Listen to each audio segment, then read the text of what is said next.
Today we're going to be talking about forecasting. And forecasting is going to be a really important tool for you in policy analysis, sort of regardless of what position you decide to go into. Forecasting is concerned with what's going to happen in the future. In general, when we're doing policy analysis, we're taking examples of what's happened in the past or the present in different circumstances to project what could be possible in the future. We want to see a certain type of future, a certain outcome in the policy area we're concerned with, and we use the data we have to say how likely it is that we can reach that outcome, or that we can be prepared for a certain circumstance in the future. That's at the heart of what we're doing as policy analysts, and so forecasting is going to be a really important tool in your tool belt for doing policy analysis, and that's what we're going to dig into today. Forecasting is going to be looking at independent and dependent variables. These terms will seem familiar from past math classes, any statistics classes you've taken, and they're very straightforward even if they remind you of math and may seem intimidating. The independent variable is going to be the thing that is changing, that's going to affect your dependent variable, or the thing that you're concerned with controlling for the future. And so, for example, if you're concerned about the number of people who are moving into a town and how that's going to affect the amount of money you need to put into certain public services, your independent variable is the rate of change in the number of people, and the dependent variable is going to be the amount of money it takes for things like funding garbage pickup, the libraries in the town, public buses, any of those types of things that are going to be dependent on the change in the number of people in that town. That's the relationship you're going to be looking at, and what you're going to be trying to estimate is your dependent variable. The cause and effect of independent and dependent variables sets up the foundation for doing your forecasting. Anytime you're doing estimates or projections, setting aside any sort of equations or data, there's some fundamental questions you're going to be asking, which are: how long is this going to take? How much money is it going to cost? How many people are going to be affected? If I do X, it would take Y. These are the questions you're going to be asking before you ever decide to look at data and what's available to be able to think through your forecast or your projection. You're going to be estimating your future needs, and like I mentioned before, that's sort of the essence of policy analysis. So we're going to start looking at single factor projection. You read about this in your reading for this week, as well as some more complicated varieties of projection equations. But we're going to start with this basic equation and break it down because it'll apply in a lot of scenarios. It's best used when you have limited data, that this doesn't take into account a lot of the different things that more complicated formulas can account for and control for.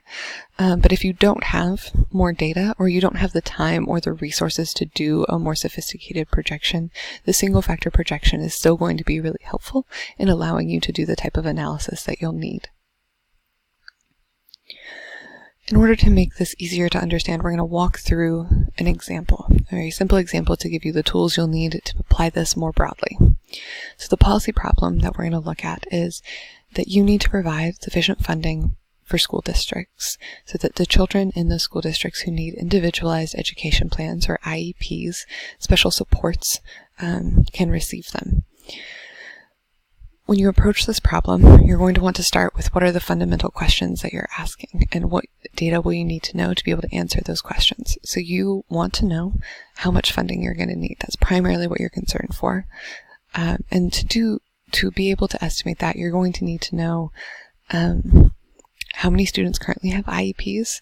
How much does it cost to provide their IEPs? Do you have any data about the number of students who've had IEPs in the past?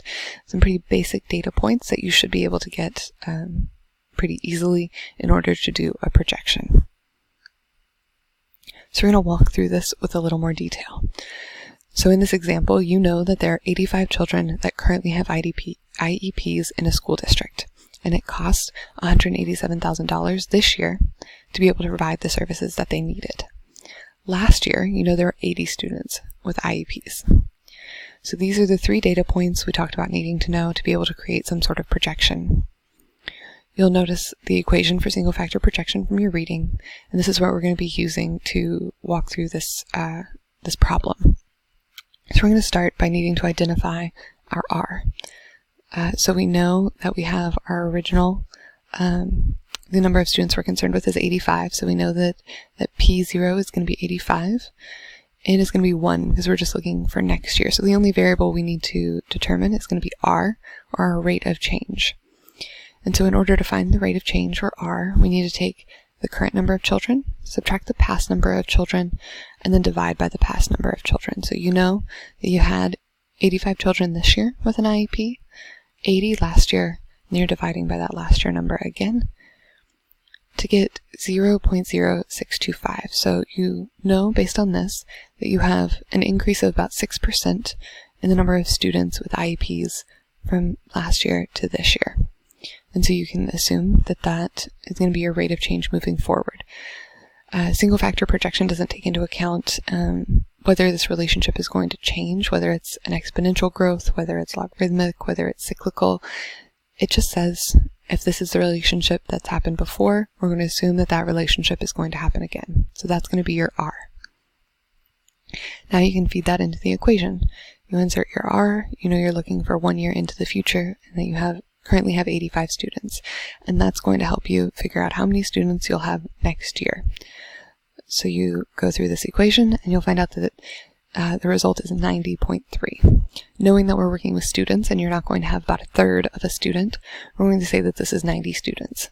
So for your purposes, there are going to be 90 students with IEPs next year. So now that we know the number of students that we'll have, we need to figure out how much it would cost to provide their services. So we're going to start by saying we had $187,000 for IEPs this year.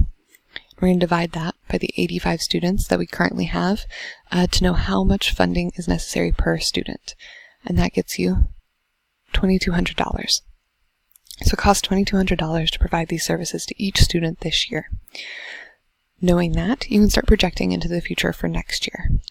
So if each student continues to need $2,200, you're going to multiply $2,200 by 90, and that gets you $198,000.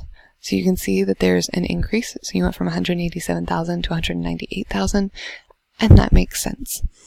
One additional thing you can do to improve your estimate is to take into account inflation. So anytime you're working with dollar amounts that are going to be projected into the future, if you just maintain them at current dollars, there's going to be depreciation over time as inflation sort of chips away at that amount of money. So if you want to make sure that the amount of money you have in the future is going to be sufficient for those future needs, you also want to take into account inflation. And so we know that the inflation rate from this year to next year is going to be 1.9%. And so when you consider that in your projection, you'll multiply the amount of money, the $198,000, by 1.019.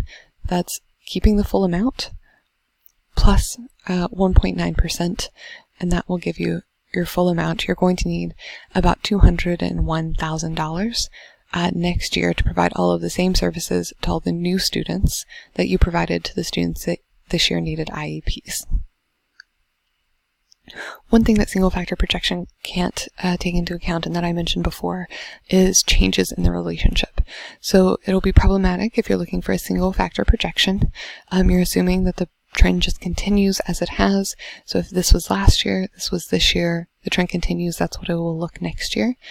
If in fact this was last year, this was next year, and the actual trend is different, then instead of just a simple trend line, the relationship is different in some way, then you're going to end up with a result for next year that does not reflect the actual needs.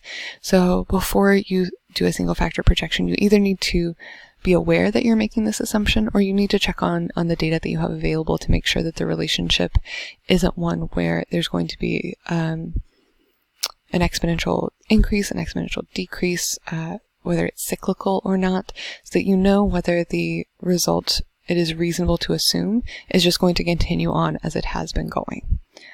But that's single factor projection. It'll help you answer a lot of questions when you're doing policy analysis. And even if the formula seems sort of intimidating at first, as you saw, it's really simple to put in the building blocks you'll need to answer questions using this approach.